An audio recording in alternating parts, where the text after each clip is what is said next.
दोस्तों, यदि tax payer की पोस्ट ऑफिस में सेविंग स्कीम है तो उसे आईटीआर में कैसे डिस्क्लोज करना है कि कौन सी स्कीम टैक्सेबल है, कौन सी एग्जम्प्ट है।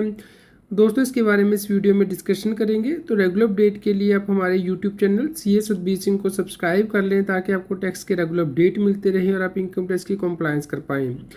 दोस्तों, अगर आपको पोस्ट ऑफिस से इनकम होती है तो कुछ स्कीम है जो कि टैक्सेबल है, कुछ एग्जम्प्ट हैं। दोस्तों, जो टैक्सेबल है वो आपको इनकम फ्रॉम अदर सोर्स में दिखानी होती है जब आप अपनी आईटीआर फाइल करते हैं। जो स्कीम एग्जम्प्ट है उसे एग्जम्प्ट के शेड्यूल में दिखाना होता है। तो दोस्तों, जैसे कि आपका सेविंग बैंक से इंटरेस्ट होता है, वैसे पोस्ट ऑफिस में सेविंग अकाउंट होता है तो वहाँ से भी आपको इंटरेस्ट मिलता है। या फिर पोस्ट ऑफिस में आपने आरडी कराई है या टाइम डिपॉजिट कराई है, एमआईएस कराई है सीनियर सिटीजन सेविंग स्कीम के अंतर्गत, तो दोस्तों वो भी आपको दिखानी होती है अपनी आईटीआर में, वो भी टैक्सेबल होती है। तो दोस्तों, यहाँ पे आपको ध्यान रखना है कि अगर पोस्ट ऑफिस में आपका सेविंग अकाउंट है तो एग्जम्पशन से आपको, यानी कि जो इंटरेस्ट आपको मिलता है वो एग्जम्प्ट रहता है 3500 रुपीज़ तक इंडिविजुअल अकाउंट के लिए, 7000 फॉर ज्वाइंट अकाउंट। दोस्तों, ये ओल्ड रजीम हो या फिर नई रजीम, दोनों में ही इस इंटरेस्ट की डिडक्शन मिलती है।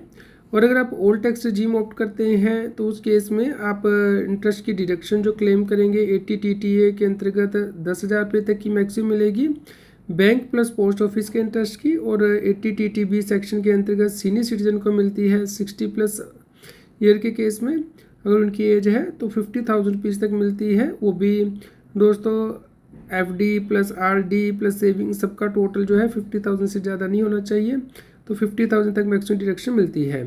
तो दोस्तों, सेविंग अकाउंट से अगर आपको पोस्ट ऑफिस में इंटरेस्ट मिलता है तो वो पार्शली एग्जम्प्ट है, यानी कि 3500 सिंगल के अकाउंट के केस में, 7000 रुपीज़ ज्वाइंट अकाउंट के केस में।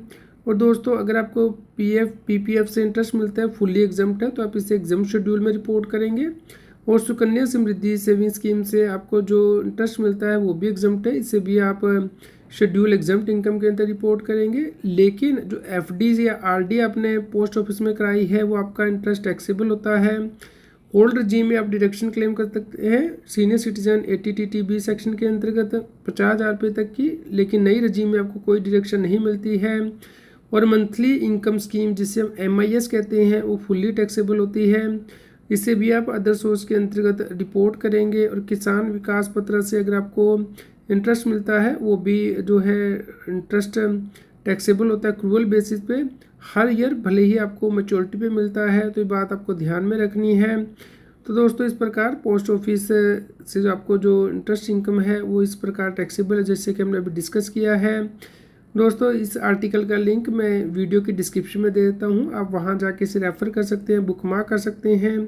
तो इसी प्रकार के रेगुलर अपडेट के लिए CA Satbir Singh YouTube channel को सब्सक्राइब कर लें, लाइक करें और शेयर करें ताकि सभी लोगों तक जानकारी पहुँच पाए और वो टैक्स की कंप्लायंस कर पाएँ।